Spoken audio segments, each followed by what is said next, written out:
ఇదైపోతుంది. సైన్యం మీద చెయ్యం, ఎందుకు వాళ్ళ సైన్యం మన మీద దాడి చేయాల, తీవ్రవాదులు చేశారు కాబట్టి రేపు తీవ్రవాదులను లేపుతాం. తీవ్రవాదులకు సంబంధించిన స్థావరాల్లో ఇప్పుడు మేబీ పాకిస్తాన్ దాచేస్తుంది వాళ్ళని. ఇప్పుడు ఏమవుతుందంటే ఈ టెన్షన్ వచ్చినప్పుడు వాళ్ళని ఒక చోట నుంచి ఇంకో చోటకి మార్చేస్తారు, శాటిలైట్లతో అది ఫాలో చేస్తారు మన వాళ్ళు. సార్ ఏం జరిగింది,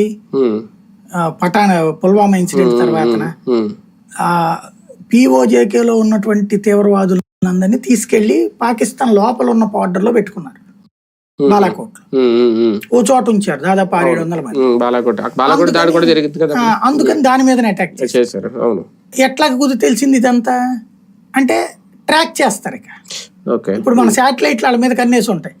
ఇప్పుడు ఒక థ్రెట్ క్రియేట్ చేస్తారు, ఏదో చేస్తున్నారు గ్యారంటీ టెర్రరిస్ట్ స్థావరాలు ఇప్పుడు ఒక ప్రచారంలోకి తెచ్చారు. 42 స్థావరాలు ఉన్నాయి అంట, ఐడెంటిఫై అయినాయి అంట, అక్కడంటే ఎక్కడంట అని. ఇవన్నీ ఎక్కడున్న జర్నలిస్టులకి, ఎక్కడున్న సోషల్ మీడియాకి ఎవడు చెప్పాడు? ఇదో లీక్ క్రియేట్ చేస్తారు. ఇది ఒక స్ట్రాటజీ, ఇదొక వ్యూహం అనమాట నేరేటివ్ లో. ఈ వ్యూహం జరిగినప్పుడు ఇది ఆటోమేటిక్ గా వెళ్ళిపోద్ది పాకిస్తాన్ కి. వెళ్ళగానే పాకిస్తాన్ మన అన్ని అడ్రస్లను తెలిసిపోయినారు, అర్జెంట్ గా మార్చేయండి రోయ్ అంటారు. మార్చేయండి అన్నప్పుడు వీళ్ళందరినీ బయటికి తీసుకెళ్ళాలి, ఎక్కడో పెట్టాలి. ఆ పెట్టే ప్లేసులను ట్రాక్ చేస్తారు. ఇప్పుడు చేసిన తర్వాత అప్పుడు కొడతారు.